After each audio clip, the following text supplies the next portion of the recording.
मास्तु मा विद्विषावहैः Om Shanti Shanti Shanti Hari Om.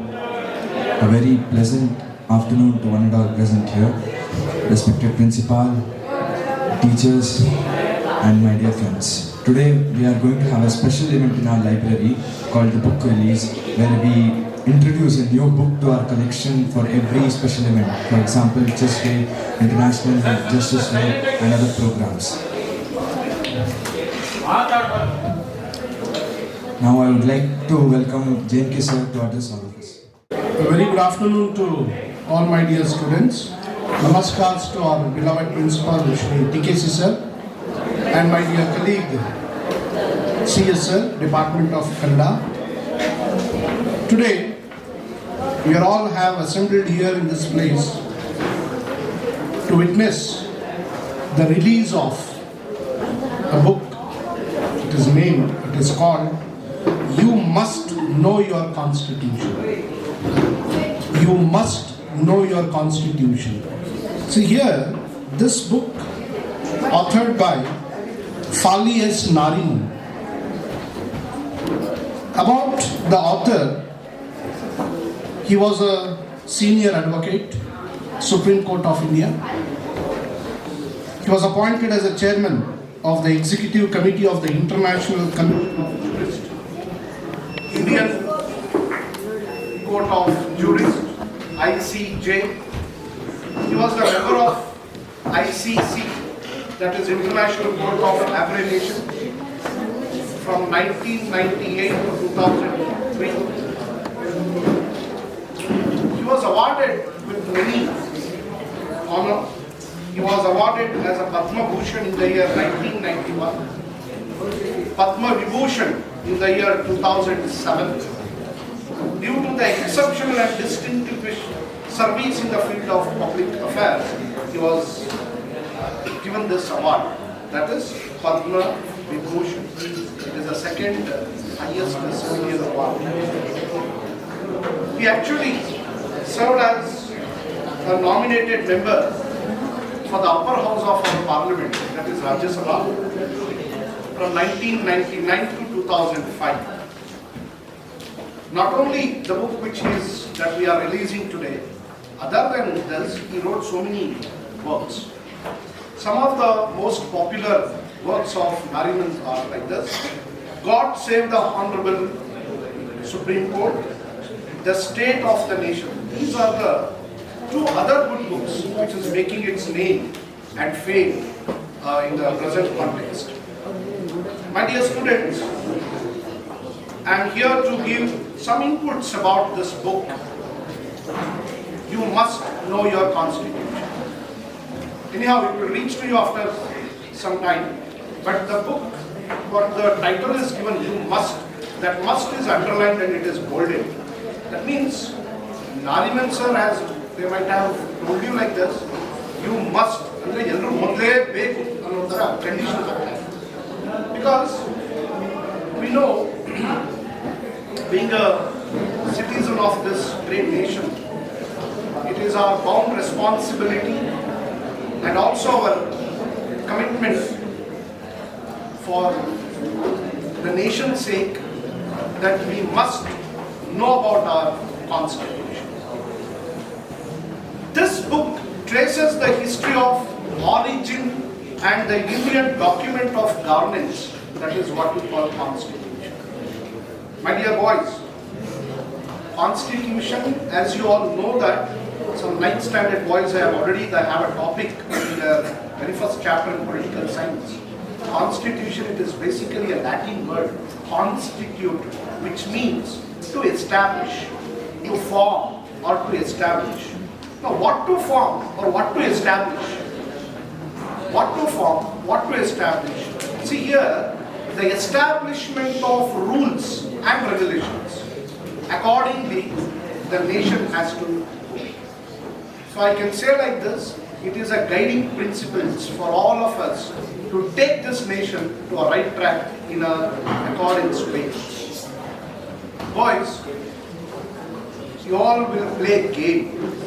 After 5 o'clock, you all will respective playgrounds to play your games. Now just imagine, can you play a game without rules? You cannot, right? There is some game rule. Even you play volleyball, football, hockey, whatever the XYZ game that you play. Every game has its own rules to play. Just 2 hours or 1 hour game, we make so many rules to play that game in a very methodical manner. So just imagine, the country without rules and regulation can be able to build a better nation? Definitely not, right?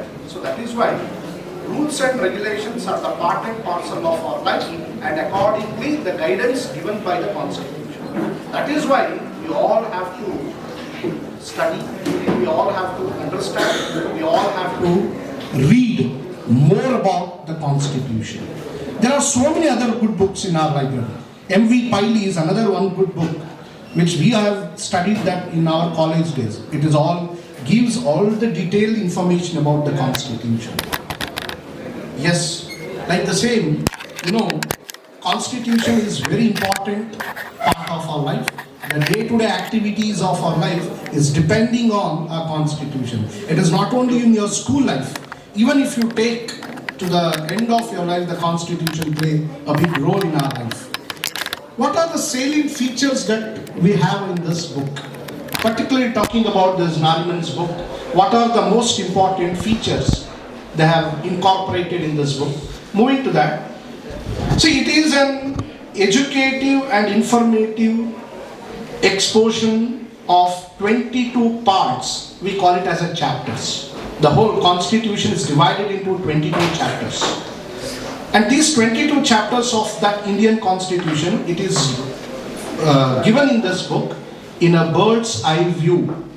Bird's eye view ಅಂದರೆ ಗೊತ್ತಿದೆ, ಸಂಕ್ಷಿಪ್ತವಾಗಿ ಅದನ್ನಷ್ಟು ಕೂಡ ಇವರು ಹೇಳಿದ್ದಾರೆ. Some of the important chapters are preamble.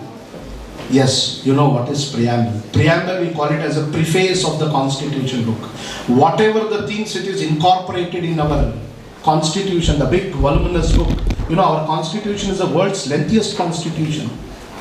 Isn't it? World's lengthiest Constitution.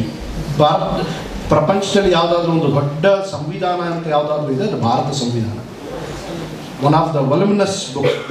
And the preamble is a preface of the Constitution. What are all the things incorporated in the Constitution book? It is mentioned in one page. You all have learned that preamble. You can see that preamble photo is also in our library. Okay. Some of the important chapters are the preamble, that is a preface of the Constitution. Our K.M. Munshi has mentioned it as a political horoscope.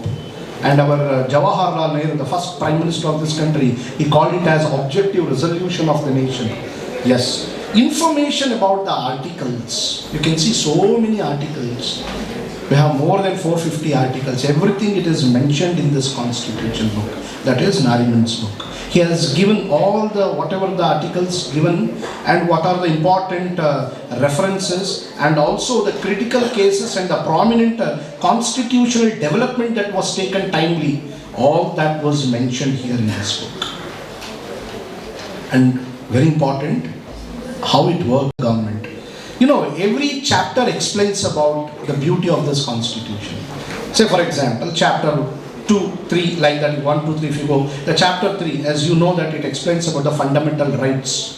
Chapter 4 explains about the directive principles of state policy. Like that, each and every chapter has its own contents and that will be given in that certain articles and the schedule and also in our chapters. Very interestingly, you can see that in the very first page of that book, I have read that book yesterday, the very first page of the book, you can see one cartoon that is depicting about our social responsibility. What is our social responsibility? Voting. Voting is our social responsibility. It is a prime responsibility of every citizen, the one who is 18 plus age group. He must vote. The percentage of voting has decreasing in our nation every once in 5 years if you see that statistics. Yes, the voting is one of the most important right the Constitution, the country has given to us. And through that right, we can bring the changes in this nation by electing or making the right person vote, take this country to the better future. And that picture was taken from R.K. Narayan's R.K. Lakshman cartoons. So this is a point to be noted. That cartoon is very interesting in that. To whom this book is more useful? Yargi pustaka tumba anukula agutte? Who are the people can make you the best use of this book?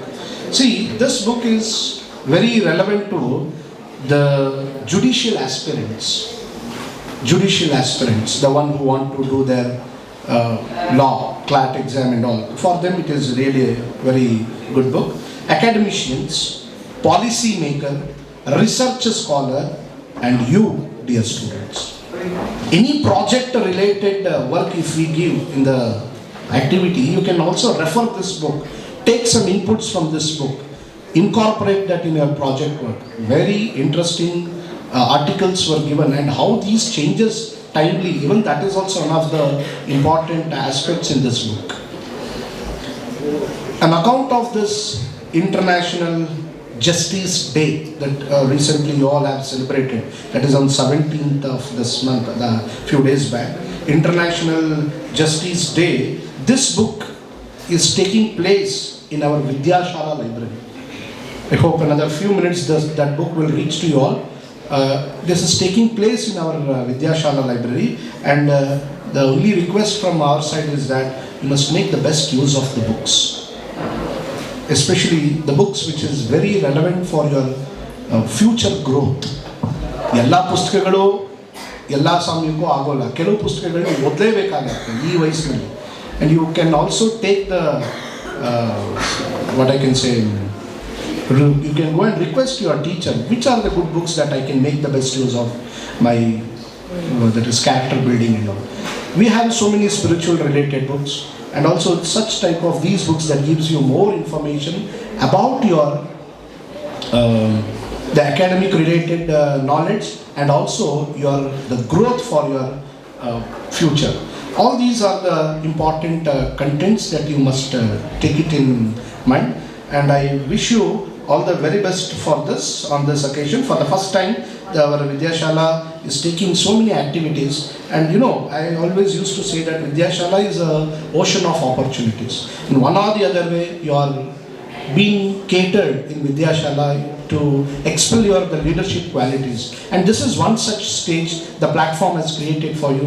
Every week, I hope Swamiji told me that every week we have this program, and you please make the best use of these books. So many books are coming to library. You can also request the Prasanna sir connected with this. Whenever you have a time, instead of wasting time, go through with those books which is released of that week. Make the best use of this. It is all for you, my dear students.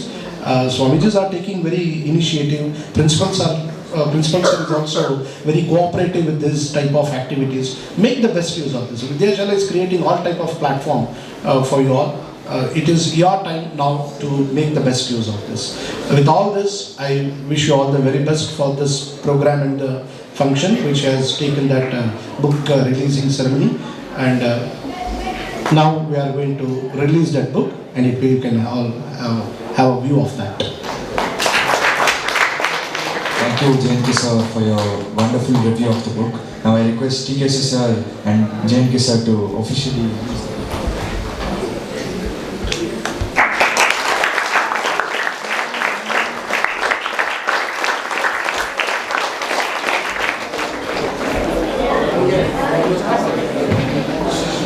My reverential respects to respected teachers and Swamijis present here, and a pleasant good afternoon to everyone present here. I would like to start by thanking and appreciating each and every one of you for your presence in this small program.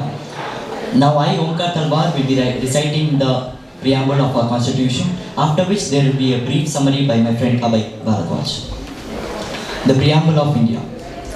We, the people of India, have solemnly resolved to constitute India into a sovereign democratic republic, and to secure to all its citizens justice, social, economic and political, liberty of thought, expression, belief, faith and worship, equality of status and of opportunity, and to promote among them all fraternity, assuring the dignity of the individual and the unity of the nation.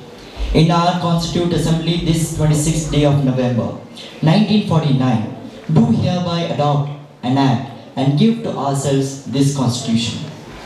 Over to Abhay. Thank you, Omkar, for reciting the preamble to the Constitution. Now it is with great pleasure that I will be giving a small brief of what the preamble of the Constitution is.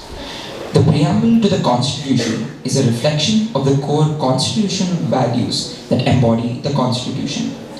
It declares India to be a sovereign, socialistic, secular, democratic republic committed to justice, equality, and liberty for the people. The preamble sets the stage for the Constitution. It clearly communicates the intentions of the framers and the purpose of the document. The preamble is an introduction to the highest law of the land. It is not the law. It does not define government powers or individual rights. Also, a point to be noted is, it is proclaimed that the preamble is considered as the jewel of the Constitution of India and also referred to as the political horoscope by eminent personalities such as K.M. Munshi and many others. Thank you all for your presence here.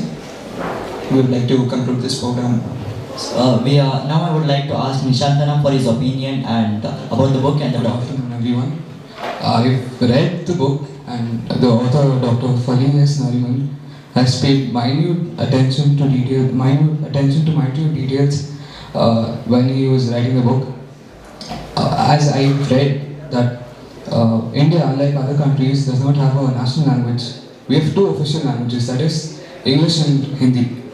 The reason behind that is because India, each district, for example, if we take Karnataka, each district has a different slang. Even if we speak Kannada, if you go to different districts, we have a different slang, which cannot be spoken by everyone. So when we take one language as a national language, it would affect other regions also, which they would not like it. So the framers of the Constitution thought of this idea that instead of having national languages, we can have two official languages. English, because the Britishers was in India and it was primarily introduced by them. And Hindi, it was because it was one of the languages which was spoken most in the country. And that was one of the main reasons. And the author has paid attention to each and every detail. And the book is wonderful. Thank you.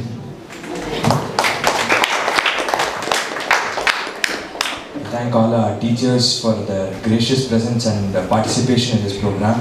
I would like to conclude the program with a Shanti Mantra. Om Sahana Om Shanti Shanti Shanti Hari Om Tat Sat Shri Ram Krishna Paramastu.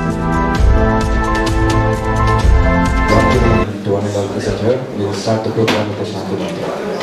Om Sahana Bhavatu Sahana Bhunaktu Sahaviryam Karavavahai Tejasvinavadhitamastu ma vidvishavahai.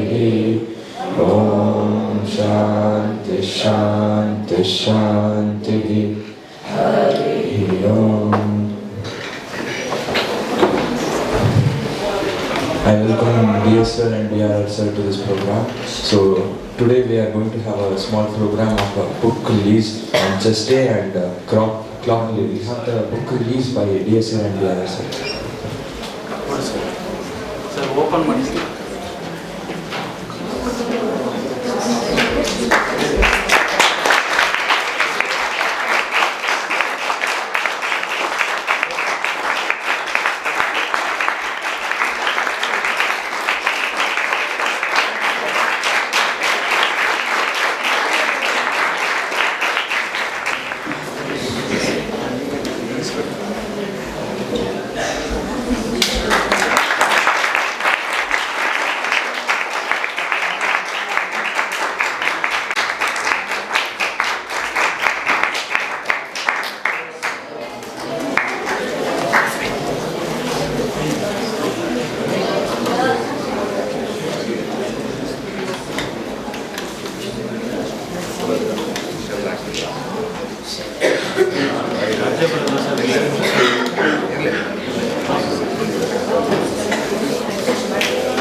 Pranav sir for the gracious presence.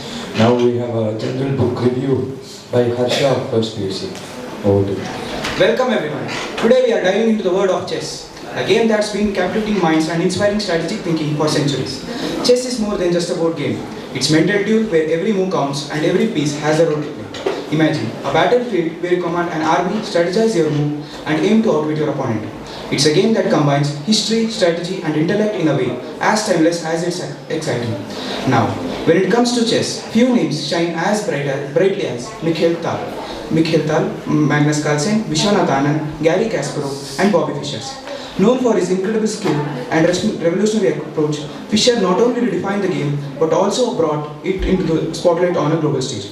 His book is treasure trove of insights and strategies from one of the greatest minds in a chess history. So, as we explore the brilliance of Bobby Fischer, let's remember that chess is more than just moves on a board. It's a test of creativity, patience, and strategy. Chess is a game rich with history and complexity, and it's full of fascinating facts. Here are some things that might surprise you. Endless possibilities. The number of possible legal moves in a chess game is estimated to 10 power 40 and 10 power 50. This number is so vast that it surpasses the number of atoms in the observable universe. Deep historical roots. Chess was originated in India around 6th century AD. The earliest form of the game was known as Chaturanga, which translates to 4 divisions of the military by the pawns, knights, bishops, and rooks. Famous immortal game. One of the most famous game ever played is known as Immortal Game, played by Adolf Anderssen in 1851. It is celebrated for its brilliant sacrifices and daring move, ending with Anderssen checkmating his opponent with just few pieces remaining. Famous computer opponents. The first computer to defeat a reigning world chess champion was Deep Blue, an IMB supercomputer which beat Gary Kasparov in match 1997. This event is often cited as significant milestone in artificial intelligence. Now, we get ready to unlock the secret of chess through the eyes of a true master.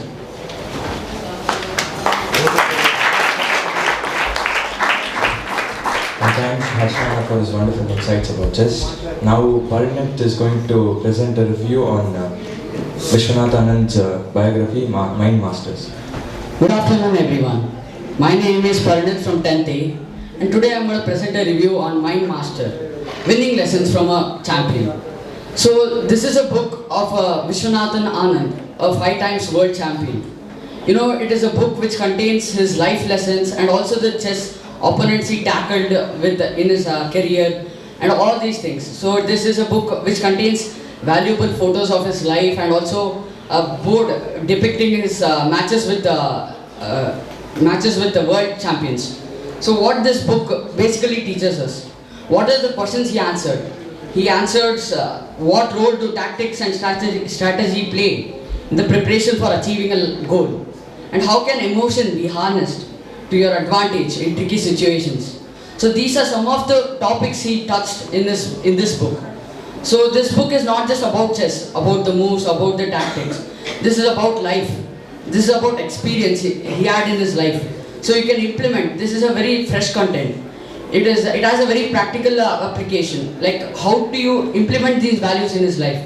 It is not about theory. So it is about practical application of the values he has taught. And in the first page, he has described his emotions or his situation when he was preparing for a chess match against a champion player. So every minute detail of his life is explained in this book, and he has also explained his pandemic life in this book. All in all, it is a valuable resource for anyone interested in improving their mental focus and achieving their goals. It is a book in which you can unlock your full potential. Thank you. Thank you for a wonderful review of the book. I thank one and all for their presentation, for their presence and participation in this program. The books will be shortly available for issue in the library. Any interested students should meet Prasanna sir and ask him. We'll end the program with the Shanti Mantra. Om Purnamadav Purnamidam Purnat Purnamudachyate Purnasya Purnamadaya Purnamevavashishyate Shanti Shanti Hari Om Tat Sat Shri Rama Krishna Arpanamastu. Begin the program with the Shanti Mantra. Om Sahana Bhavatu Sahano Bhunaktu Sahariyam Karavavahai Tejasvinavadhitamastu ma vidvishavahai. Om Shanti Shanti Shanti Hari Om. Greetings to Untold present here. Today we have a book release in the library of Kargil Vidyashala. Now, without taking much time, I would request SPS sir to address all of us about Kargil.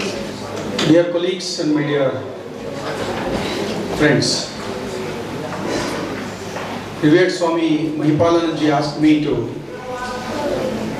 be a part of this program, so I am here on this stage now. The book, I think you have not seen, it is there on the board.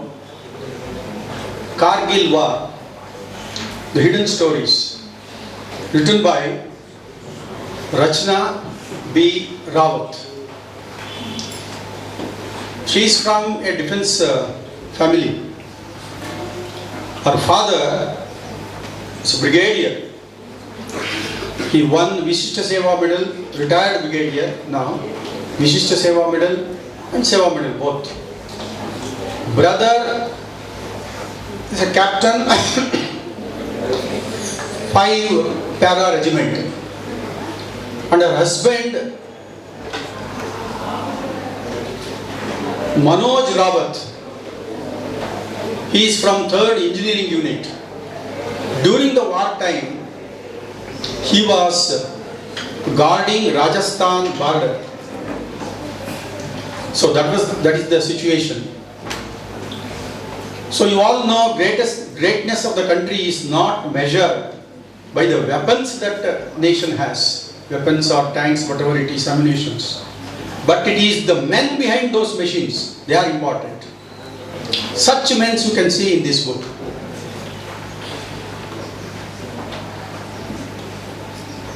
War is not a solution between two countries. Any problem that comes, war is not a solution. It takes away the progress of the nation backwards 10 years.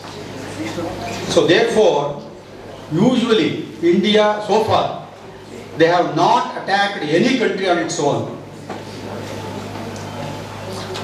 So that is the reason.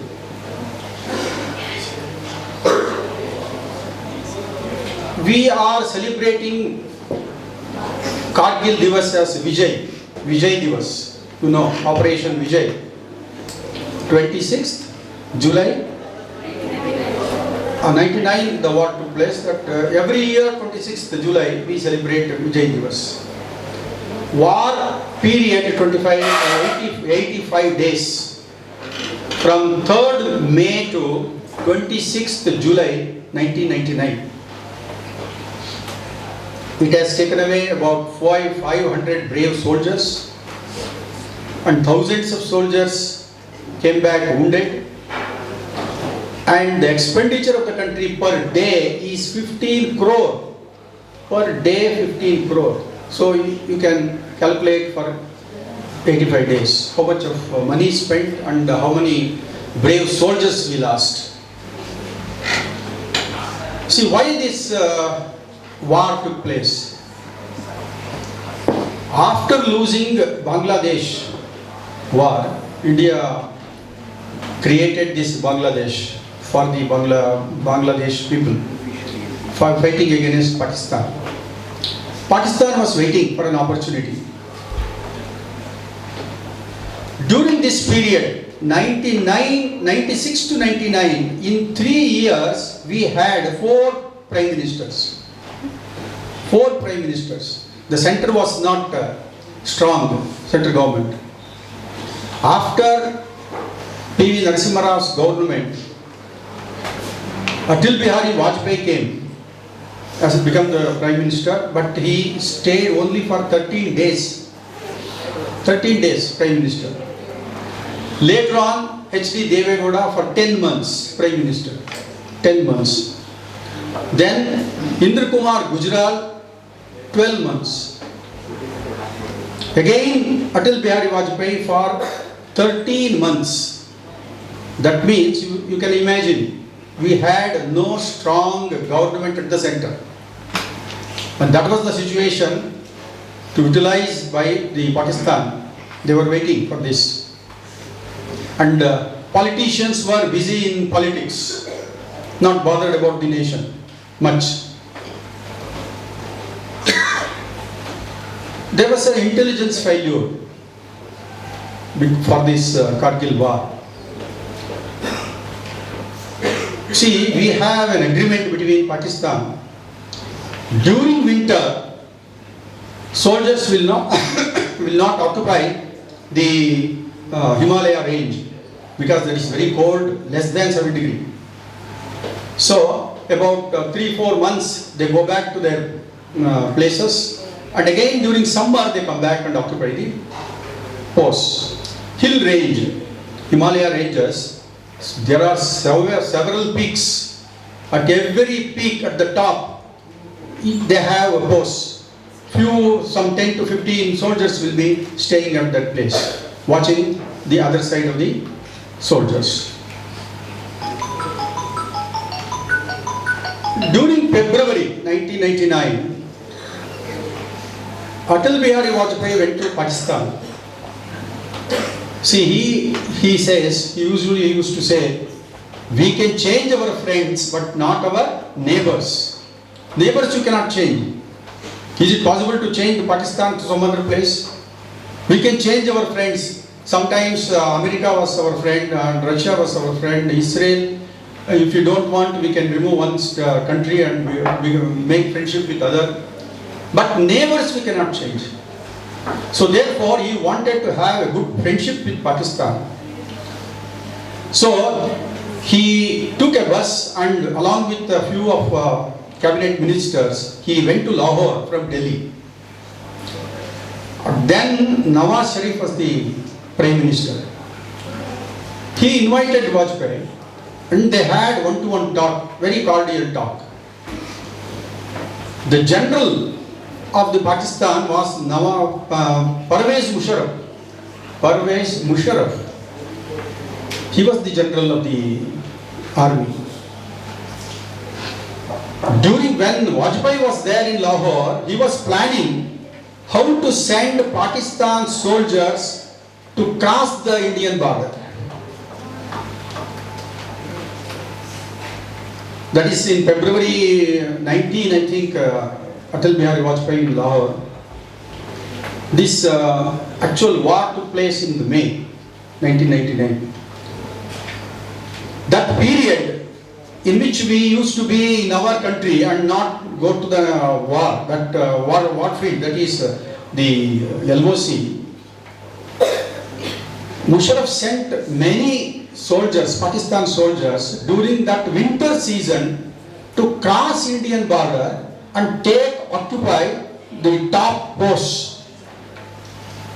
132 posts were occupied by Pakistan soldiers. Indian posts ಅಂತಂದ್ರೆ ಒಂದು ಇದು ಮಾಡ್ತಾರೆ, ಒಂದು ಏನಂತಾರೆ ಅದಕ್ಕೆ, ಒಂದು bunker ತರ ಕಟ್ಕೊಳ್ತಾರೆ ಅಲ್ಲಿ ಉಳ್ಕೊಳ್ಳೋಕೆ. ಅಲ್ಲೇ ಅಡಿಗೆ ಮಾಡ್ಕೊಳ್ತಾರೆ, ಅಲ್ಲೇ ಊಟ ಮಾಡೋದು ಎಲ್ಲ bunkers on hill tops, so that they can view correctly all the places, and that is a very good position for also to fire. So that is why they take those places. So 132 Indian posts were occupied by Pakistanis. India did not know that. That's why I said failure of intelligence. You see, at that time, I take one soldier named Captain Saurabh Kalia, 22 years old. He wanted to become a doctor. Because of the financial problem, he could not. He went to IMA he completed that. In 1998, he came out from the passing out parade in the IMA. He was waiting for the call. When call came to go to the border area and to occupy the places, he gave several checks to his mother, signed checks, and told her, whenever you need money, you can use these checks and get money for you, because family problem was there. That's why he did not become doctor. And then he went to the border area. He was asked to occupy Bajrang Post. Bajrang Post. They named few posts as by different names. That is, the height of that is 17,400 feet from sea level. That is the high peak. At that place, they have to go and occupy the place and watch and guard our country. So he went along with the other 5 members. Pakistani soldiers were waiting. They were at the higher level. They were watching how many are coming up. It is easy for them to fire from the top. When these soldiers came closer, they captured him. For 22 days, they gave torture.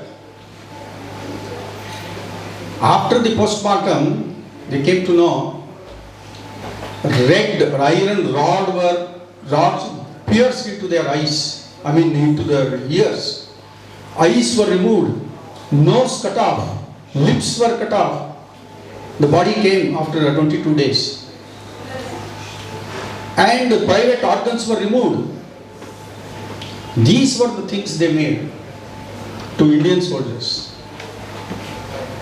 After 22 days, Indian army found this body and sent back to the postmortem. When their parents were asked to identify the body,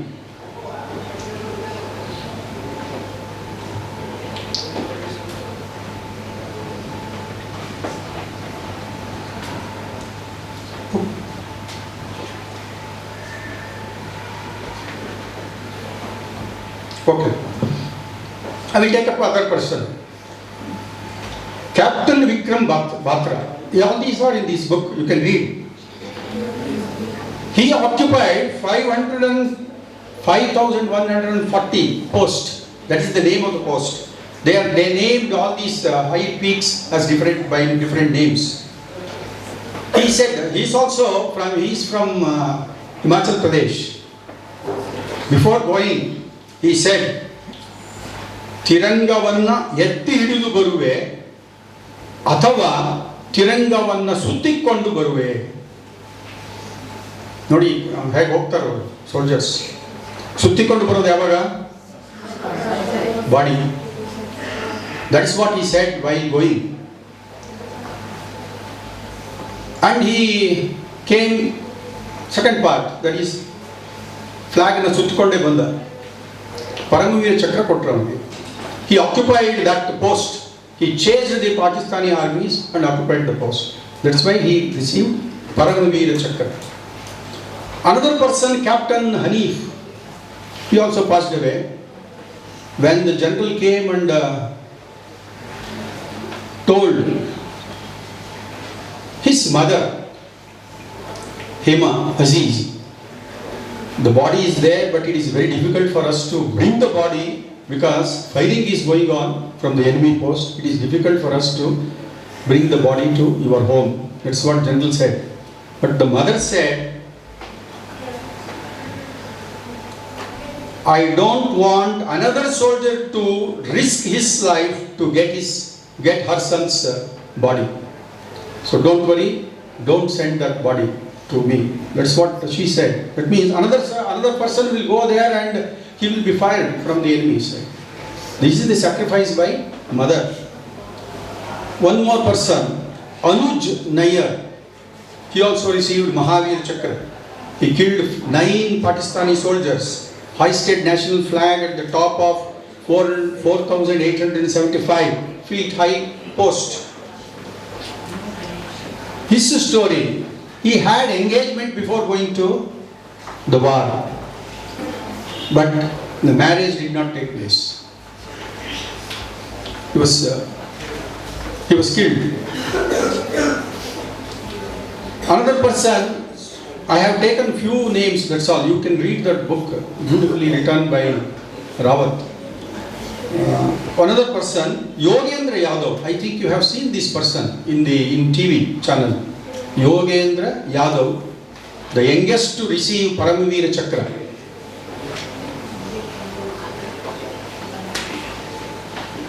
He had several bullets in his body. He killed Pakistani soldiers. Several bullets. He showed all those things from his body. That channel is Sony Indian Idol. In one episode, he was invited. That was Subhadar Major Yogendra Yadav. Karnatakaದಿಂದಲೂ ಒಬ್ರು ಹೋಗಿದ್ರು. Magodu Basappa Ravindranath. He killed several Pakistani soldiers and occupied 4,590 feet high peak. ಅದನ್ನು occupy ಮಾಡಿ ಅವ್ರನ್ನೆಲ್ಲ change ಮಾಡಿದರು. ಅವ್ರಿಗೂ ವೀರ್ ಚಕ್ರ ಸಿಕ್ತು. He came back alive and he passed away recently, that is 2004 or so. See, another person, very young, ಸಿಪಾಯಿ ಆಗಿ ಸೇರ್ಕೊಂಡ ಅವನು. ಸಿಪಾಯಿ ಆಗಿ ಸೇರ್ಕೊಳ್ಬೋದು. ಇವರೆಲ್ಲರೂ IME ಹೋಗಿ ಆಫೀಸರ್ ಆಗಿ ಹೋಗ್ತಾರೆ. ಕೆಲವರು ಸಿಪಾಯಿ ಆಗಿ PUC ಮುಗಿದ ತಕ್ಷಣ ಹೋಗ್ಬೋದು. 17-year-old boy went to this Kargil war and he passed away. 17-year-old boy, sipahi. So these are the stories you find there.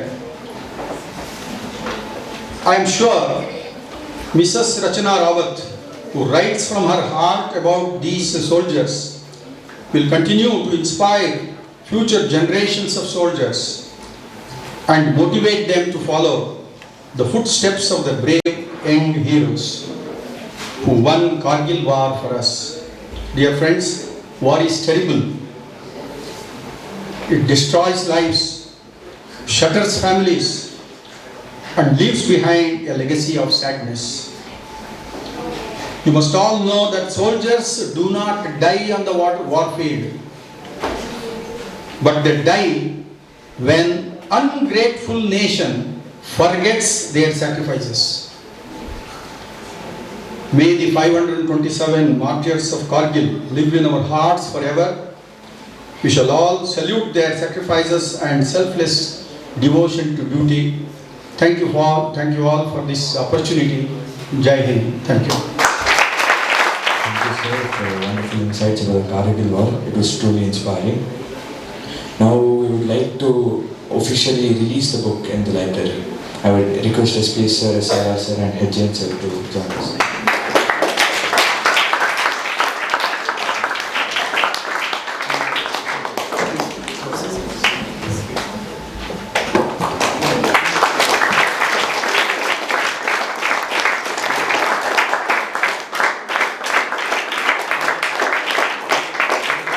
Untold stories from the war. Now we have a book review by our students. I request Nishantarana of 2nd PUC to come and give a... Hello everyone. Kargil Untold Stories from the War by Rachana Rawat. The book opens with the tribute for the soldiers who did not return from Kargil and the families whose debt the country can never repay. The author immortalizes the spirit of the officers and soldiers of the Indian Army who made the Kargil war an expression of dedication to duty, indomitable spirit, bravery and sacrifice. The author writes about the soldiers who were killed in Kargil. In fact, a soldier dies on the battlefield. When a soldier dies on the battlefield, he becomes immortal. He will always remain an inspiration for the ones he died for. She writes about Lieutenant Saurabh Kalia, Captain Ali Fatil, and Lieutenant Vijayan Thapar, who were killed in the war. The stories of the officers are heart-touching. The story of Lieutenant Kalia which Sir just told us that his eyes was gouged out, his eardrums were damaged, and all. It was about Lieutenant Saurabh Kalia, and Captain Alifuddin was the one whose body was was recovered after 53 days, which was in the ice. The author also endorses the enemy's bravery. She recognizes Captain Colonel Sher Khan of the Pakistan Army, who was martyred at the Tiger Hill. He was awarded Nishan-e-Haider, Pakistan's highest gallantry award. Tiger Hill lies 10 km north of the Srinagar, Kargil and Leh highway and dominates a part of it. Located at a height of 16,700 feet, its sharp triangular top is visible from the highway. It was also a well-defended that it was so well defended that it appeared almost impossible to capture it. We should forever be grateful for the soldiers who fought for us in the Kargil war, and we should forever remember them. We should forever remember the sacrifice for the country.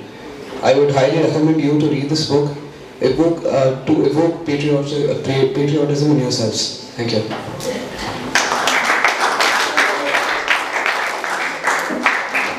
Thank you one and all for your participation in this program. I thank SPS sir, SRR sir and HJN sir for their presence. We will conclude the program with the Shanti Mantra. Om Purnamada Purnamidam Purnat Purnamudachyate Purnasya Purnamadaya Purnameva Vashishyate. Om Shanti Shanti Shanti. Hari Om Tat Sat. Shri Rama Krishna Arpanamastu. Om Anandamayi Chaitanyamayi Satyamayi Parame.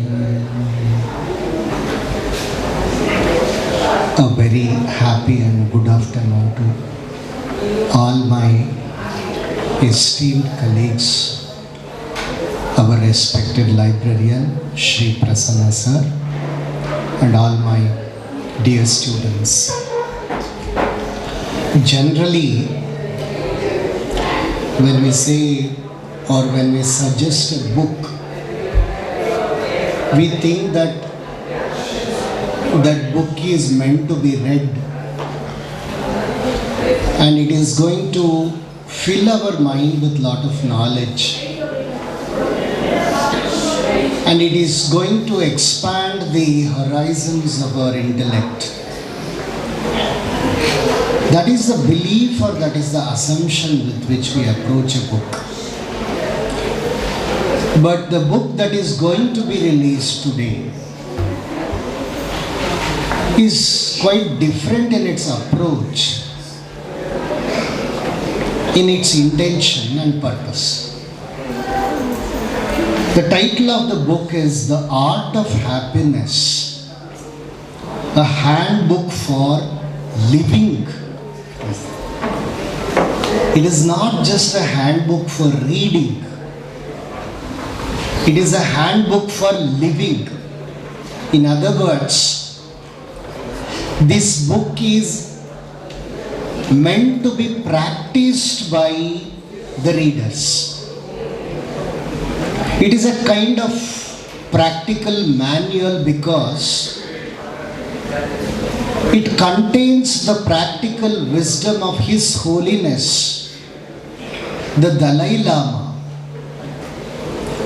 I don't have to tell you who the Dalai Lama is because he is one of the world-renowned spiritual teachers, contemporary spiritual teachers. He is alive now. His Holiness the Dalai Lama hasn't written the book. He has been interviewed by a practicing psychiatrist an American psychiatrist, Howard Cutler. This psychiatrist meets the Dalai Lama in Arizona in the United States of America, and sometimes in India at Dharmashala where Dalai Lama stays. That is his place in India. He meets him, interviews him, asks him many questions, and whatever insights and intuitions and the practical messages the Dalai Lama shares with the psychiatrist, they are all faithfully recorded by this Cutler. That is the organization of the book.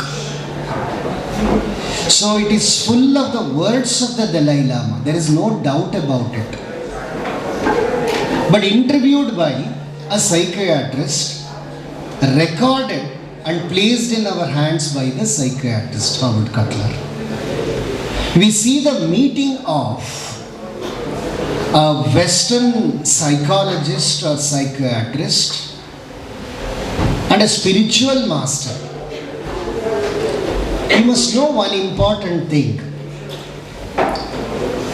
Western psychology has its own limitations as far as spirituality is concerned.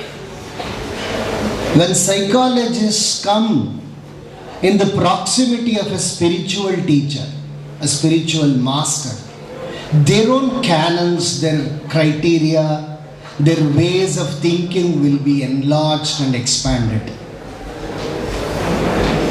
So the psychiatrist will have to see something different and also something higher than the already established principles in psychology. That is what happens in this book. At the outset, the Dalai Lama very clearly, unequivocally states, what is the purpose of life?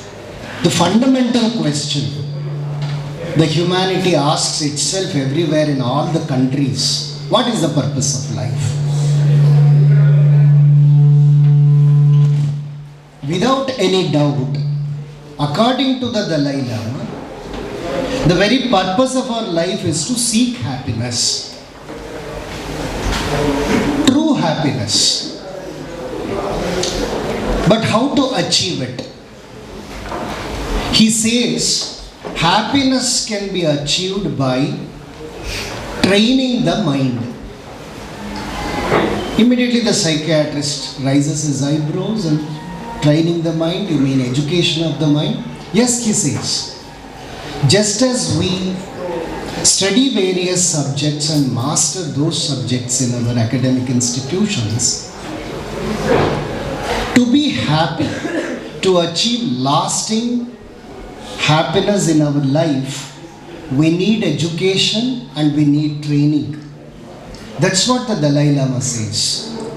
And immediately it opens the eyes of the psychiatrist. Because in psychiatry or psychology, they deal with the problems of the mind. Nowhere in the psychology book is it explicitly stated that happiness is the goal of life. They deal with problems, solutions, medicines for psychological problems. All these things are there. But happiness is the true goal of our existence. Now he starts realizing this fact. But this happiness seems to be elusive. You know, you want to hold it, but it slips out of your hand. Now you are happy. Something happens in life, in another moment, you are upset. You get into depression. You start, expressing your anger. You become restless. The happiness is some kind of ill-defined concept. But the Dalai Lama makes it a concrete experience throughout the book in his words. We should not forget that he is the renowned Tibetan Buddhist master. So what we see in the book is application of the Buddhism or Buddhistic principles to our day-to-day life. It is not somewhere there above in the sky as a distant ideal. It can be practiced in our day-to-day life. In Buddha's philosophy, according to the Dalai Lama, they have what is known as the Buddha nature. It refers to the underlying basic and most subtle nature of mind. What we see is the surface mind. But there is a truer mind status below this. This state of mind present in all human beings is completely untainted. It is not corrupted. It is not mixed. There is such pure, pristine mental dimension within us, untainted by negative emotions or thoughts. All sentient beings, all conscious beings are essentially gentle and not aggressive. When we see the world presents a different picture altogether. Violence, aggression, rage, hatred, animosity, conflict in human relationship at the individual level, national level, and in the international scene. We see this rising in scale. That's what. But according to the Dalai Lama, the root problem is we do not recognize the true nature, the fundamental nature of human mind. We overgeneralize and we come to a conclusion hurriedly. So that is how he delineates it. Then what is to be done? A trained mind leads to happiness. An untrained mind creates problems for us. This must be taken seriously according to the Dalai Lama. What is it that is actually spoiling our happiness? One of the factors is greed. You all know that more is the mantra of the age everywhere. We are not contented. This lack of contentment and greed definitely lead to unhappiness, a kind of incomplete state according to the Dalai Lama. So he says, it is his statement, the true antidote of greed is contentment. So what should be done? To appreciate what we have is important rather than craving to have what we want. We always see the lack in our life. I don't have this, I don't have that, I must acquire this. So there is this great impulse to acquire. Acquisition becomes more important than recognizing what we have. This creates a serious problem in the human psyche. That's what the Dalai Lama says. So we have to bring about a discipline within one's mind. That is the essence of Buddha's teaching. Again and again throughout the book. Actually the book is not difficult for you. All of you can read the book. Even our 8th standard students can read this book and understand. Excepting certain examples given there which belong to the adult world. More or less, the problem is dealt with, which is related to our mind, within the dimension of the mind. What the Dalai Lama is doing is, he is showing the higher dimensions of our mind. Generally what happens, we live on the surface and we do not explore or probe the deeper and higher dimensions of our mind. To those dimensions, to those regions, Dalai Lama is leading us step by step. That is how the book is organized. When we look at the content page, quite interesting, because the content page doesn't use any complex term of psychology. You can very easily understand. The first heading is the purpose of life. What is the purpose of life? In 4 chapters, he talks about it, and there he says happiness is the goal, but we have to develop intimacy in human relationships. We have to work for deepening and refining our emotions in human relationships, he says. The second big chapter is human warmth and compassion. But the impulse to hurt others in an aggressive manner, because we stick to our egoistic identity, comes so easily to us.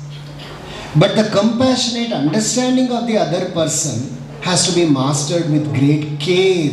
We have to nurture that feeling, he says. In the second chapter, human warmth and compassion.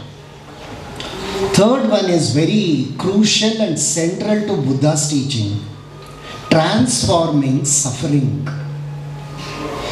We see suffering, no doubt, but causes of suffering can come to an end if you are alert and aware, and if you make a conscious practice in your mental dimension, he says. Conscious practice. That is what is important in this book. And we have to shift our perspective, generally our perception, our understanding of people and the world are very, very narrow. And we are subjected to this kind of narrow thinking.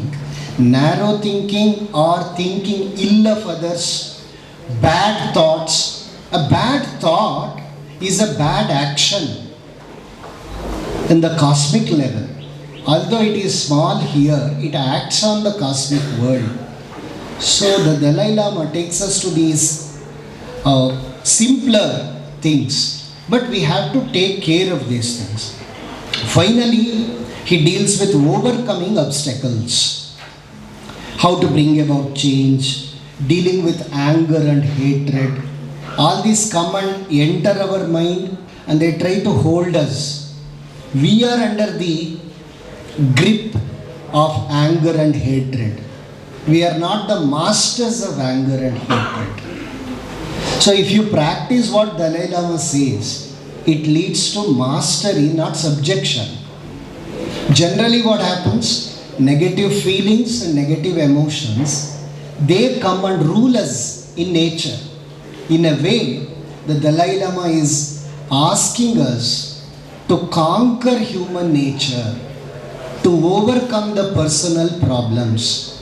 One more important thing is, generally they say, sir, when we simply think about our own happiness always, don't we become selfish and self-centered?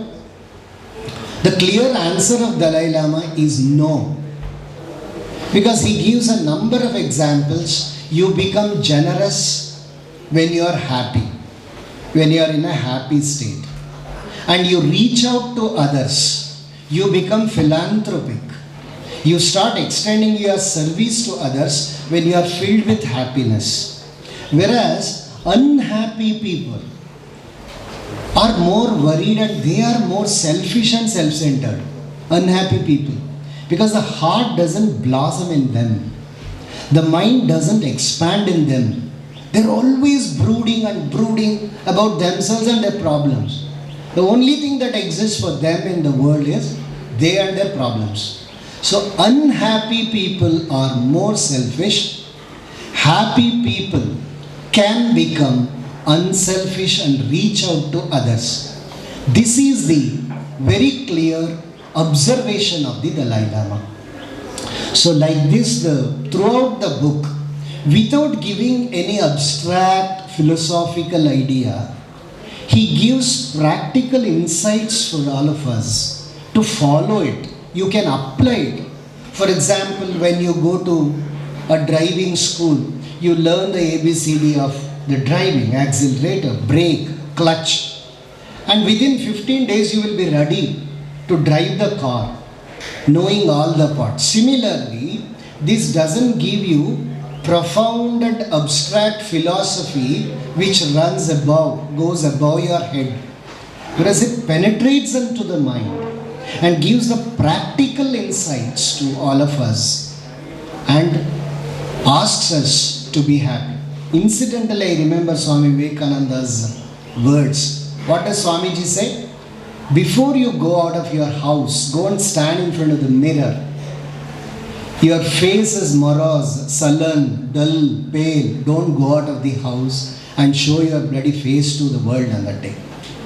When you are cheerful, go out of the house. That is what Swamiji says. So, Swamiji is also emphasizing that kind of principle in these words, because he calls us sons of bliss. Sons of bliss. We are the children of bliss. Bliss means the delight. Sanskrit word is ananda.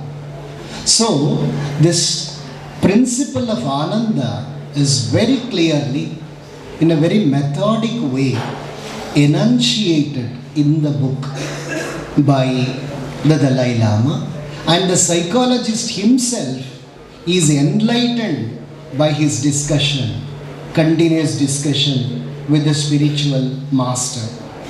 So no wonder the book has the right and appropriate title, The Art of Happiness. Actually, there is the science of happiness also. The book is called The Art of Happiness. Inside you get the science of happiness, a handbook, and this handbook will definitely be a good companion to you, and it makes you respect the value of happiness in your life, and it teaches you how to be happy successfully and effectively in all the situations of our life, in our human relationships especially, how to expand our intimacy. He calls it the field of merit, technical term used by the Dalai Lama. We have to expand ourselves by showing our love and compassion to many people. We should not restrict ourselves to only some selected few. Each person you meet in life can be loved and can share your joy or happiness. His Holiness, the Dalai Lama himself is such an example. Actually, he is a very sincere seeker of the truth, a sincere practitioner, and the master of Tibetan Buddhism. With his knowledge, he is helping a lot of people all over the world by giving his peace message. So this is how I share the insights which are present in the book. I thank for this opportunity to share the insights about the book and to release the book. For your patient listening, I am really grateful. Thank you very much.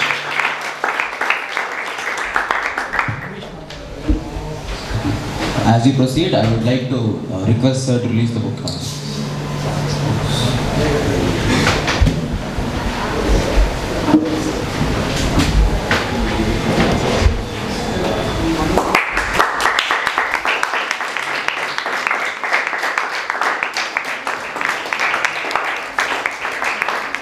You can see the radiant and happy face of the Dalai Lama.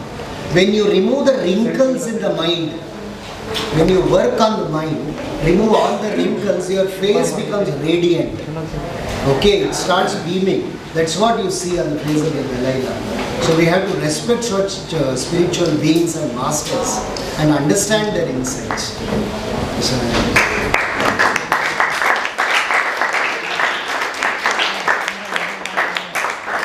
I thank SRR sir for his benign presence and releasing the book also.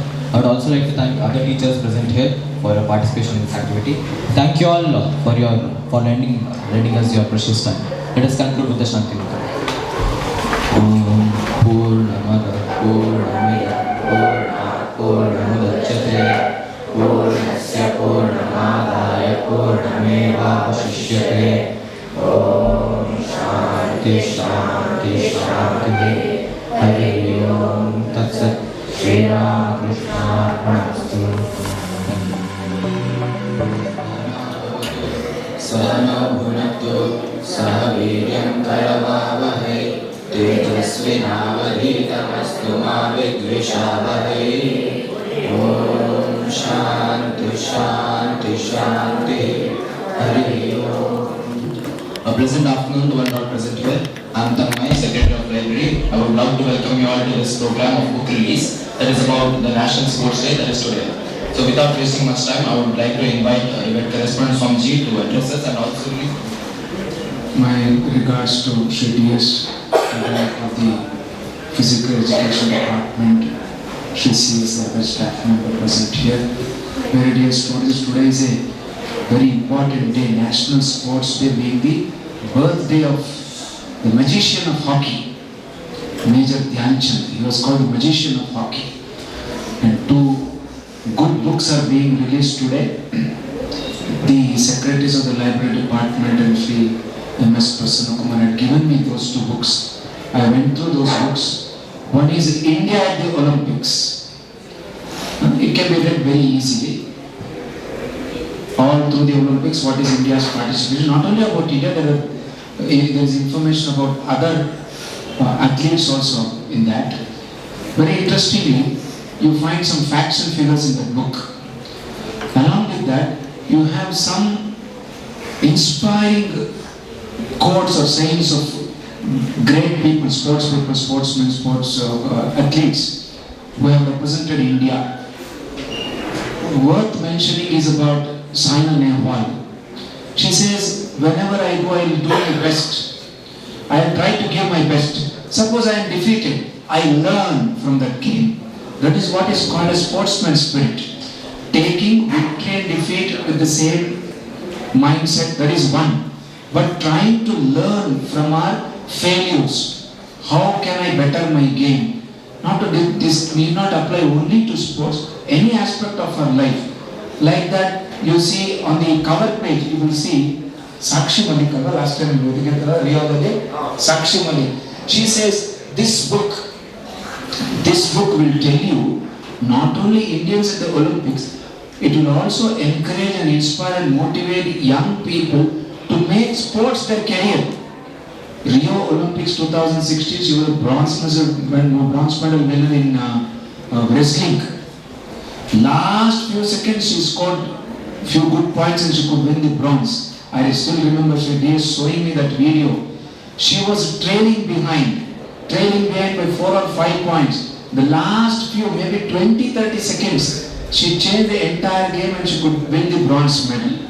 So we have good things to learn from many of the athletes mentioned there. And my special mention I have to make about this book called The Life and Times of Major Dhyan Chand. Every one of our students should go through this book. It is written for young people, for students. It is, though the book is about 70-100 pages, the typesetting fonts are big. Easily you can read. Very, very inspiring. What happened in Berlin Olympics 1936? It is a lesson for all of us. How India won the gold medal. What was the greatness of Major Dhyan Chand? Well, he was the captain of the Indian hockey team. They go and play one friendly match with Germany before the start of the Olympic tournament. India is defeated. They are actually the champions. They are defeated in 1936 before the start of the Olympics in Germany itself. And that fear in the mind of all the hockey players. Suppose Germany comes to the final, we will not be able to defeat them. That is settled in the mind. All other games they have played well. They come to the final. Tomorrow or today is the final match. Lot of rain, downpouring. Match is not held. Tomorrow is the closing ceremony. They all go and request, can the match be postponed? They say it cannot be postponed because tomorrow is fixed for the closing ceremony. Somehow they finish it. Playing, the ground is all wet. Major Dhyan Chand, entire night he could not sleep. It's a book every one of us should read. Especially the Berlin Olympics chapter. Entire night he cannot sleep because he is afraid that fear of the German players, that defeat during the practice match is all in the mind of the Indian players. Tomorrow they will get defeated. That is the mindset. He could not sleep entire night. Next day morning, just about to go to the ground for the match, final match, 1936 Berlin Olympics hockey finals. And India are the reigning champions. India was still ruled by Britishers. So that morning when he gets up, how to inspire these players to play well?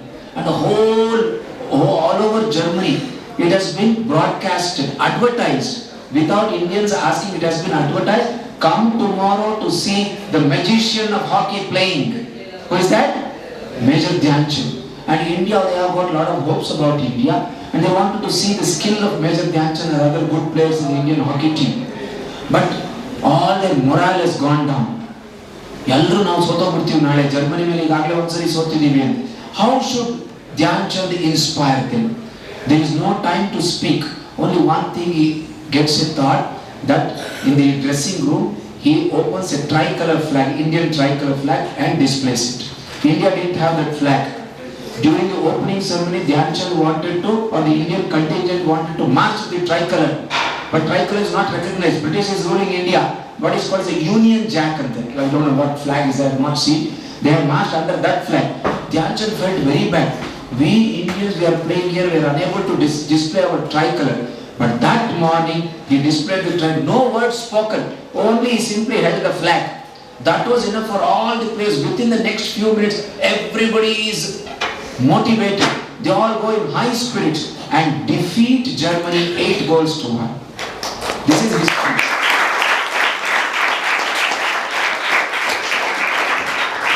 The change of strategy, the courage, the strategy, all at work. Dhyan Chand scores 3 goals.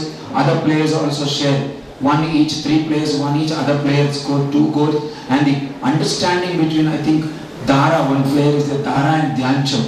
Great understanding how they could penetrate the German defense. After scoring 2-3 goals, all that fear had gone. They continued to score in the second half. Dhyan Chand had to change his shoes. The ground is very slippery. The studs are not working. It is not gripping. So he goes on the rubber sole shoes and plays 40,000 people 1936 Olympics to see the hockey finals. When India started scoring, Adolf Hitler is sitting in the audience. When India scored 2-3 goals, he gets up and goes away. He cannot withstand that Germany is getting defeated. Germans means all over the world we are supreme. Sports, military, everywhere we are supreme. He could not tolerate India defeating or Germany getting defeated. But afterwards, he congratulates in the closing ceremony, congratulates Major Dhyan Chand, congratulates the Indian team, and he offers, now here comes the great personality of Dhyan Chand. Why he is recognized, why National Sports Day is declared on his birthday, 29th of August. Adolf Hitler, there itself he offers, you come to Germany, join the German army. He was a major in the British Indian army. He says, I will give you the rank of a colonel or the general. Dhyan Chand says, no, all my dedication will be for my country. He declines. ಯಾವ ಪದವಿನೂ ಬೇಡ, ನಾನು ಆಡಿದ್ರೆ ಭಾರತಕ್ಕೋಸ್ಕರ ಆಡ್ತೀನಿ, ಭಾರತಕ್ಕೋಸ್ಕರನೇ ಆಡೋದು ಅಂತ. And later he became a great celebrity. Padma Bhushan was awarded to him. So many other awards came. He also started, after his retirement, started coaching. Afterwards he felt the level of the game which they played, India had stooped down. Level of the game, not only in hockey, everywhere we had come down. He was always hoping that India should rise up. Now you see from the last few years, Indian hockey quality is increasing. Everywhere there is a lot of scope and encouragement for hockey. My last word is, all the students, by turn you should borrow that book and read. Their journey to Berlin, what happened, how they were treated. They were all treated very well. They were treated very well, with great respect.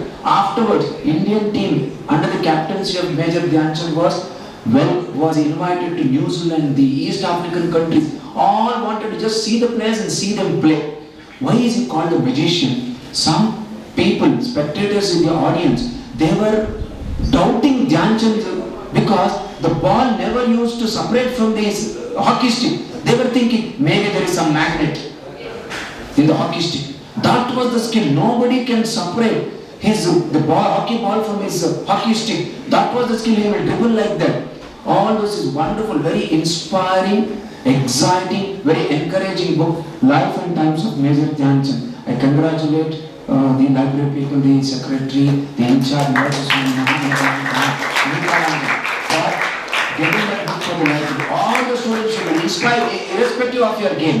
Whatever is your game, how mental strength is necessary, how the entire team morale had gone, how Dhyan Chand could lift them all up, how we individually we should lift it up. Even after the defeat, how they could conquer. All those things are beautifully narrated. Simple English narrated. Congratulations to the writer also.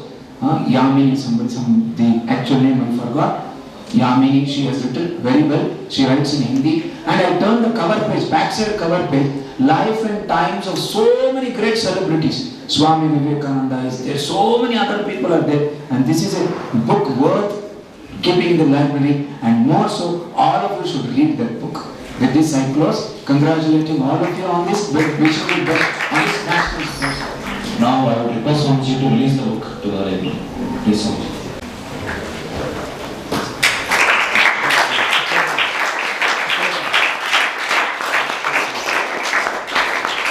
Other titles. India at the Olympics. This is the book.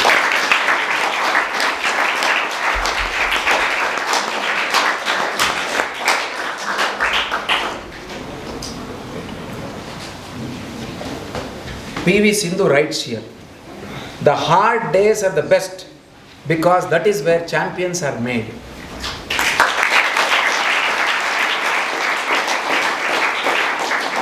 Saina Nehwal, I told you, I didn't quote exactly.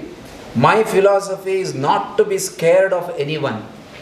If I played well, great. If I don't, I learn from the match and move on.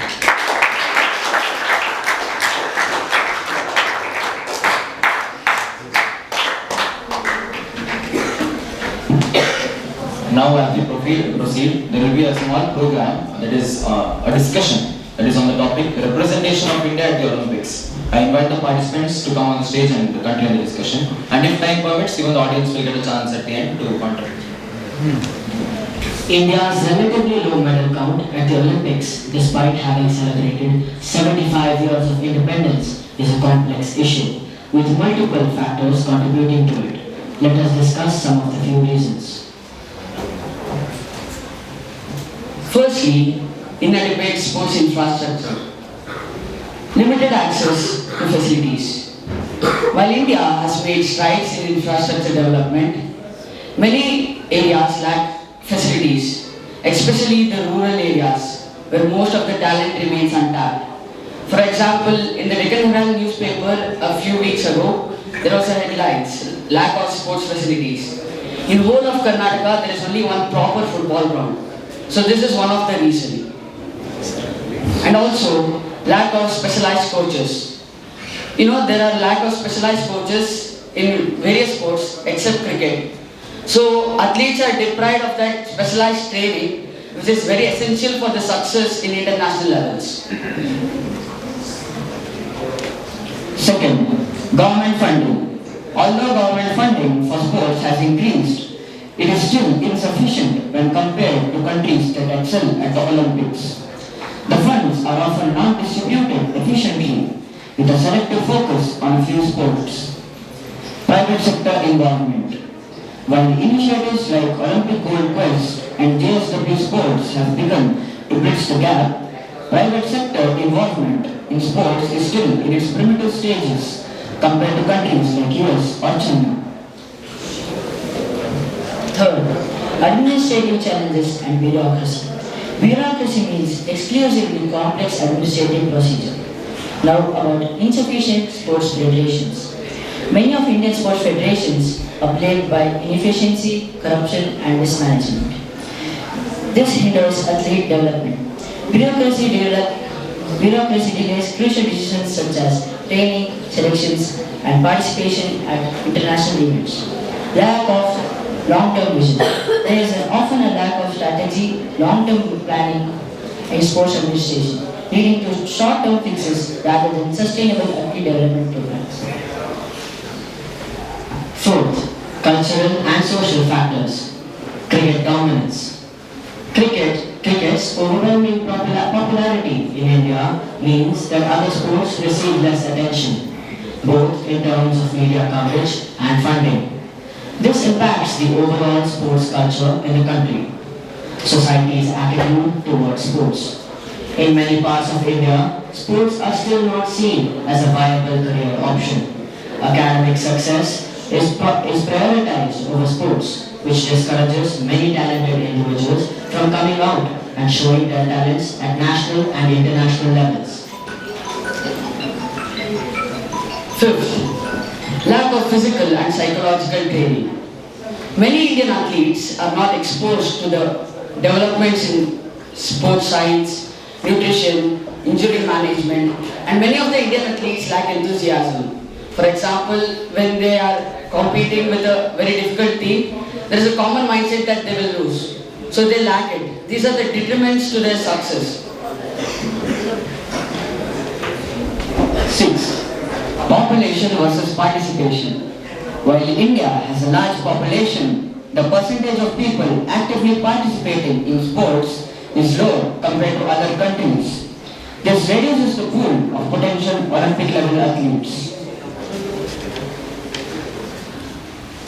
Learning from smaller nations, countries with smaller populations but better sports systems like Jamaica or Kenya have outperformed India in certain sports. These nations focus on a specific sport where they can excel, a strategy India can consider implementing. 7. Changing dynamics. Recent improvements. Despite these challenges, there has been a noticeable improvement in sports. With India winning more medals and excelling in a wider variety of sports, this suggests that the tides may be changing. But for this progress to continue, sustained efforts are required.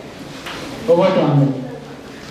In summary, while India has made progress in sports over the last 75 years, the country still faces significant challenges that prevent it from winning more Olympic medals.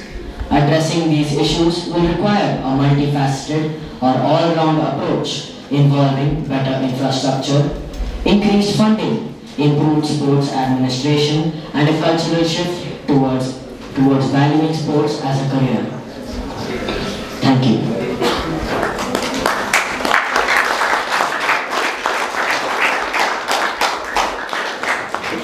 Now I would like to invite dear sir to speak a few words.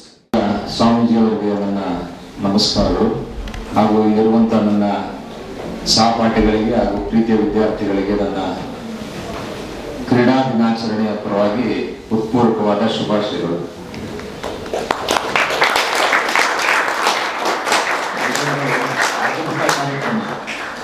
ಅದ್ಭುತವಾದಂಥ ಕಾರ್ಯಕ್ರಮ.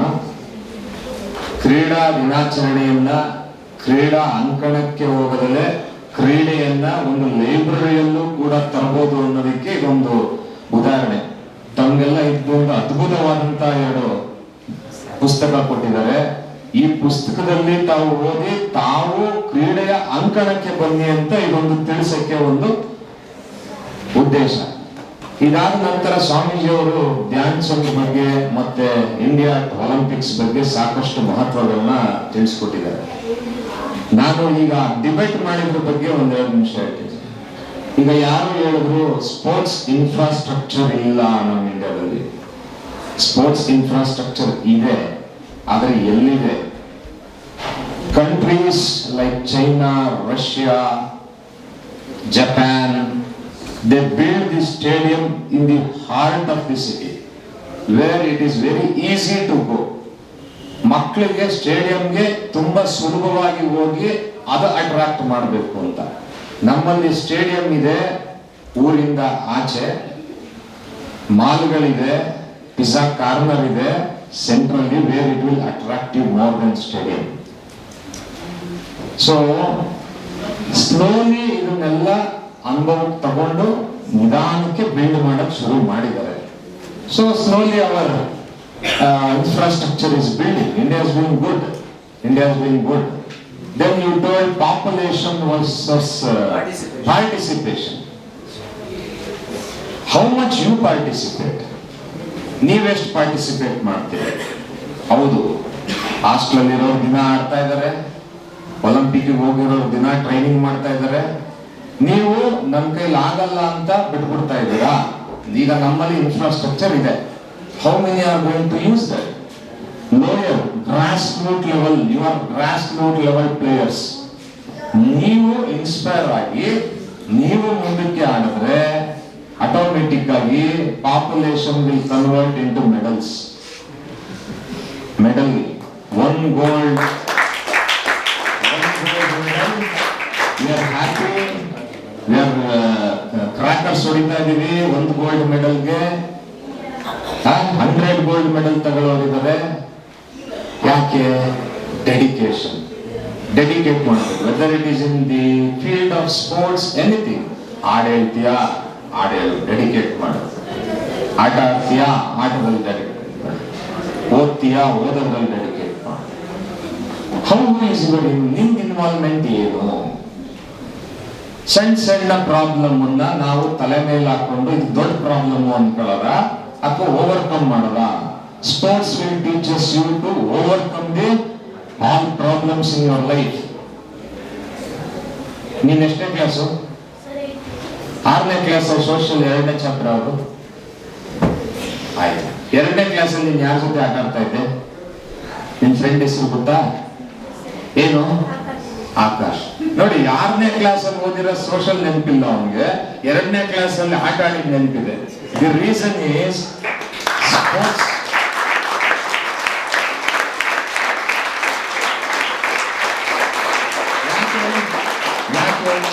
Because it has given him a joy, satisfaction, happiness. ನಿಮ್ಗೆ ಅದರಲ್ಲಿ ಖುಷಿ ತಂದ್ಕೊಟ್ಟಿದೆ, ನೀವು ಮರೆಯಲ್ಲ ಅದನ್ನ. ಹಂಗೆ ಖುಷಿಯಿಂದ ಮಾಡ್ಬೇಕೆಲ್ಲ. ಆವಾಗ it will stay. Sportsman spirit, sportsman spirit ಆಗಿರ್ಬೇಕು. ಎಲ್ಲಿ? ಬರೀ ಗ್ರೌಂಡ್ ಅಲ್ಲಿ ಮಾತ್ರ ಅಲ್ಲ. ಗ್ರೌಂಡ್ ಅಲ್ಲಿ winning and defeat we have to take it equally. ಅದೇ ತರ in life situation so many obstacles will come, ups and down will come. ಅದನ್ನೆಲ್ಲ ನೀವು ತಗೊಂಡು ಇದು ಮಾಡಿ. ಯು ನೋ, ನೆಕ್ಸ್ಟ್ ಒಲಿಂಪಿಕ್ಸ್ ಅಲ್ಲಿ Los Angeles 28, 32 Australia, 36 they are going to build now. 36, 32 Olympics, 28 Olympics. Training started in few countries. Training started. Now they are still 8 years, 10 years of age. Their plan next 8 years means they'll come to 16, 20, 32 Olympics training ನಡೀತಾ ಇದೆ ಇವಾಗ ಅಲ್ವಾ? Of course we have some economic problem, political problem, ಸ್ವಲ್ಪ problems ಇದೆ, but we are going to overcome all these things. India is doing good. Now Khelo India scheme ಇದೆ, sports hostel ಇದೆ, they are doing good. So ನೀವು ಕೂಡ, whether you participate in the higher level or not, but in the grassroots level you have to try your best. ನೀನು ಚೆನ್ನಾಗಿ try ಮಾಡಿ best ಕೊಟ್ರೆ automatic ಆಗಿ ಅದೇ ಕರ್ಕೊಂಡೋಗಿ ಅಲ್ಲಿ ಬಿಡತ್ತೆ. ನೀನು ಟ್ರೈ ಮಾಡಲಿಲ್ಲ, ಬೆಸ್ಟ್ ಕೊಡಲಿಲ್ಲ, 100% ಎಫರ್ಟ್ ಹಾಕಿಲ್ಲ, ದೆನ್ ನಿನ್ಗೆ ಹೆಂಗಾಗತ್ತೆ? Okay, this is one of the very good program. ಸಂಜೆ ತುಂಬಾ ಇಷ್ಟ ಆಯ್ತು ಸಂಜೆ ಈ ಒಂದು ಕಾರ್ಯಕ್ರಮ ಮಾಡಿದ್ದಕ್ಕೆ. ಲೈಬ್ರರಿ ಅವರಿಗೆ ಹಾಗೂ ಮಹಿಪಾಲಂಜಿ ಸ್ವಾಮೀಜಿ ಅವರಿಗೆ ನಾನು ಉತ್ಪೂರ್ವಕವಾದ ಧನ್ಯವಾದವನ್ನು ಅರ್ಪಿಸ್ತಾ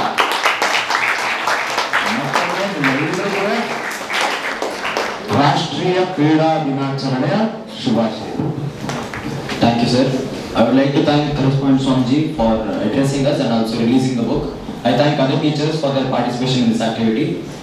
I also thank the participants of the discussion and thank you all for lending your precious time for this program. Let us end with the Shanti Mantra. Om Purnamada Purnamida Purnat Purnamudachyate Purnasya Purnamadaya Purnamevavashishyate. Om Shanti Shanti Shanti. Hari Om Tat Sat. Shri Ramakrishna Arpanamastu.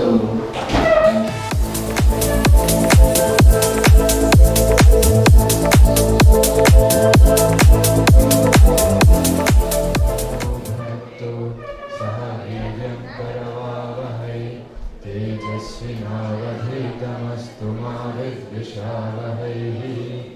ॐ शान्ति शान्ति शान्तिः. Good afternoon, one and all. Today I would like to welcome you all to this book release program on World Photography Day. Without taking much time, I would like to invite PSV sir to give a small talk on World Photography Day. Good afternoon, everyone. Good afternoon, everyone. It's my privilege to be the part of these celebrations today here.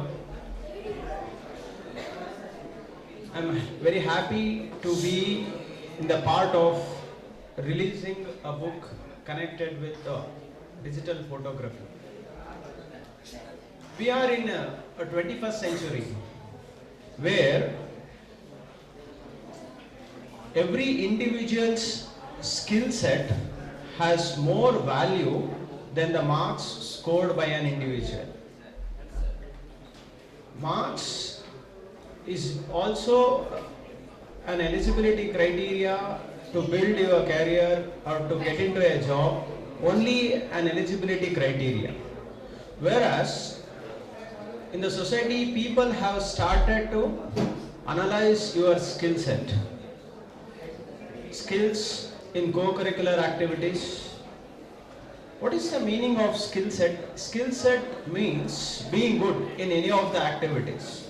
It can be a cultural activity, it can be sports and games. If you want to be good in any of the skill sets, if you want to develop a skill, then you should invest lot of time to it. Lot of time to study, to practice, listen, observation. All these things are very crucial in learning a new skill. Today I am here to release the book on photography, and I don't see the interest in students, those who are here, I don't see that interest at all, because to learn a new skill, the first step is to listen. I don't see students listening to the speaker. If you listen, then the half of your learning process is complete. So please listen. As I told you, to develop a new skill, you should practice it consistently. You should give time for it. It will also demand time from you. You should give time for understanding things of a new skill. First, you need to understand by observing it outside, by getting the information from your friends, and then understanding it by reading through a book. In such, in a group of skill sets, photography is one of them, where all of them are very fond of it. Nowadays, at this present generation, people are very much attracted towards social media, uploading their photographs and demanding likes and comments. So people are attracted towards social media. Indirectly, they are attracted towards taking very good photographs. To take a very good photograph, to be a photographer, the first step is to observe and read a very good book. So whichever the book we are going to release today, the book titled The Photographer's Guide, the beginner, the photographers of the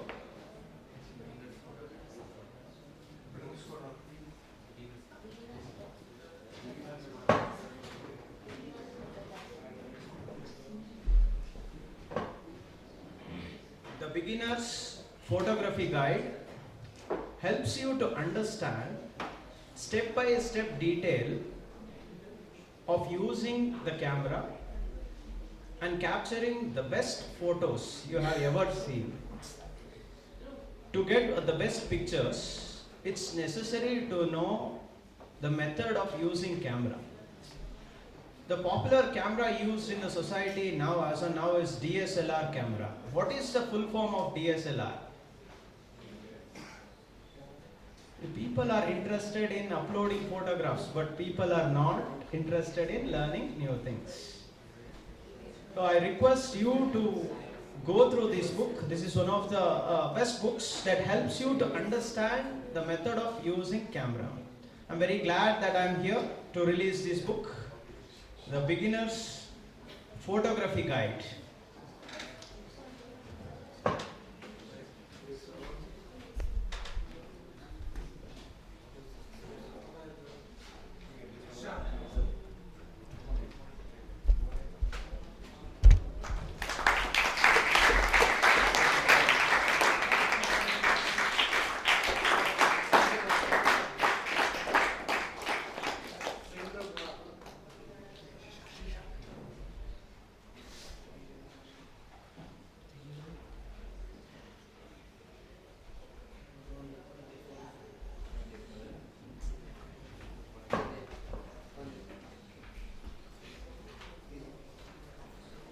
the aim of this book is to provide solid foundation in digital photography. And this book has contents named as equipment, exposure, focusing, lenses, available light, flash, image and enhancement. So completely this book is designed to understand the working of a camera. If you know how to use a camera, then you can capture the best pictures. Thank you the Department of Library for giving me an opportunity to be the part of this book release. Thank you. I would like to now thank all the teachers present here. Thank you BSP sir, thank you CS sir, and also thank you RCS sir for your presence here. Thank you KPJ sir and also HJN sir for your presence. Now we would like to conclude the program. I request everybody to stand for the Shanti.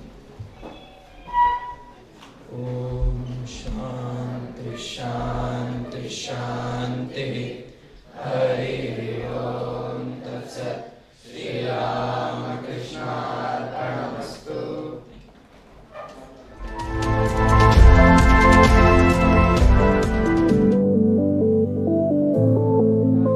Let's begin the program with Shanti Mantra.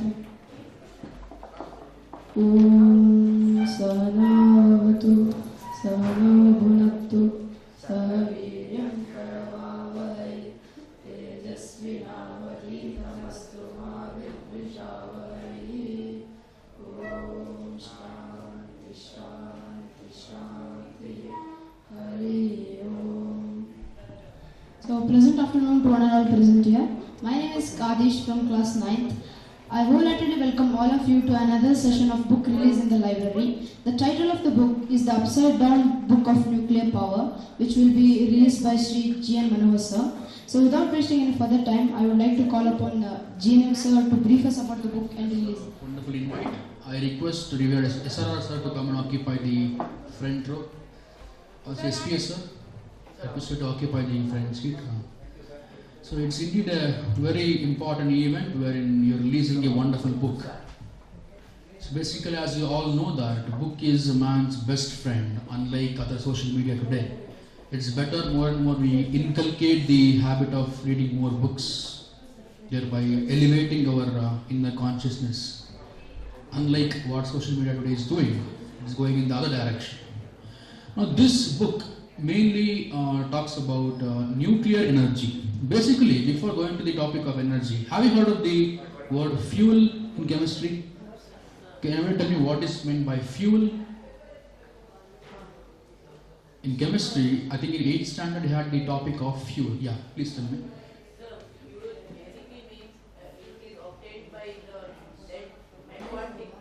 Yeah, that's a fossil fuel. Basically, let us understand that fuel is something which will release energy.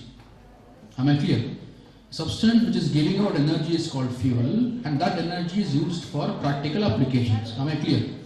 Now, we have a number of types of fuel: solar energy, wind energy, etc. In that sense, nuclear energy is one such energy. Today, it is quite promising, and it's more advantageous because it is not releasing any harmful gases to the environment. For example, if you use petrol in a vehicle, you understand that there is petrol exhaust, wherein there is release of a lot of harmful gases. Unlike that, nuclear fuel is one such fuel wherein the energy, after release of energy, there is no harmful gases released to the environment. But nuclear energy can be used for either silent purpose or also violent purpose. You know what I mean? Have you heard of atom bombs or nuclear bombs as such? I think you know the story of Hiroshima and Nagasaki. Two big atom bombs, one was called Fat Boy, other one is called Old Man, was bombed on Hiroshima and Nagasaki. Am I clear? It was bombed because there's a harbor called Pearl Harbor, in Hawaiian Islands near America. The Japanese fleet attacked the American Navy in Pearl Harbor. As a retaliation of that, also to test their nuclear bomb capacity and also to make sure Japan surrenders to them, they dropped two important bombs in 1942, where on record 70,000 people have passed away and still people are suffering due to radiations. I think you know that when a nuclear bomb explodes, there is a release of alpha, beta, and gamma rays. Gottidalva? So even today, the after effect of nuclear bomb explosion is being faced by people there. So basically, this book deals everything about nuclear energy usage. You know that there's a movie called Pokhran, where we saw that even India, how it was successful in conducting a test of atomic bomb in spite of the world opposition. What is the movie? Underground, a plutonium bomb was exploded, wherein India for the first time released that we are also nuclear power. So this book will give you a broad perspective about everything about consumption of nuclear energy with respect to science, with respect to politics involved there, with respect to the environmental concerns. Can anyone name the nuclear power plant location in Karnataka? Kaiga, close to Karwar, coastal area, where Kaiga nuclear power plant has got a world record. They have run the power plant continuously for 941 days, which is accountable for a world record. If you have a chance, you can actually go and see that. They'll allow you to do it. Anyway, so I encourage you to read this book. This book can be read by every student of science, and this book will give you a broad idea and a perspective about how nuclear energy is being used. Thank you for that. Thank you, and read the book efficiently, and if possible, you also have a discussion on them. Thank you. Now I would like to call Prasanna sir and Jinay sir to release the book.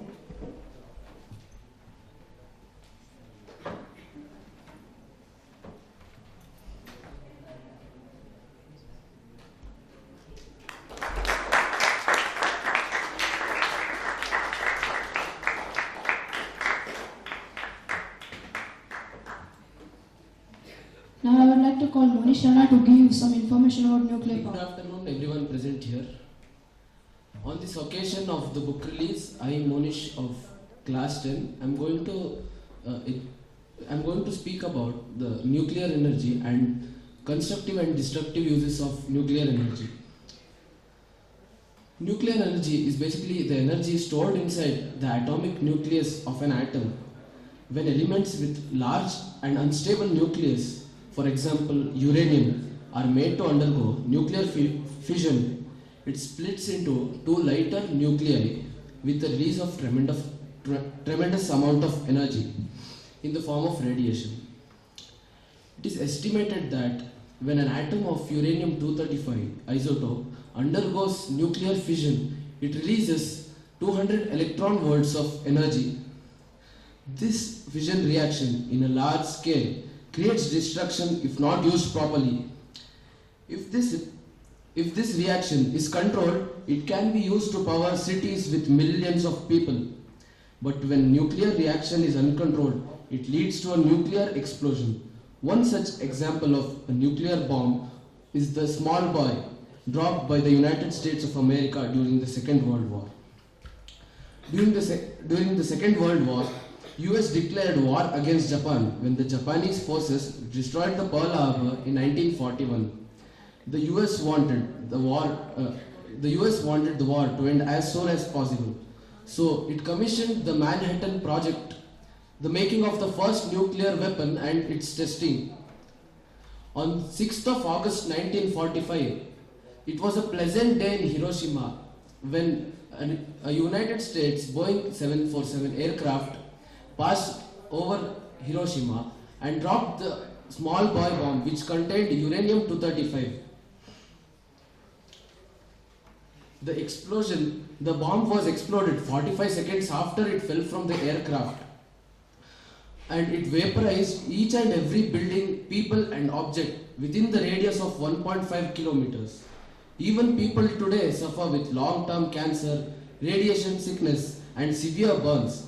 Survivors of the attack with high exposure of radiation have undergone genetic mutation affecting their future generations.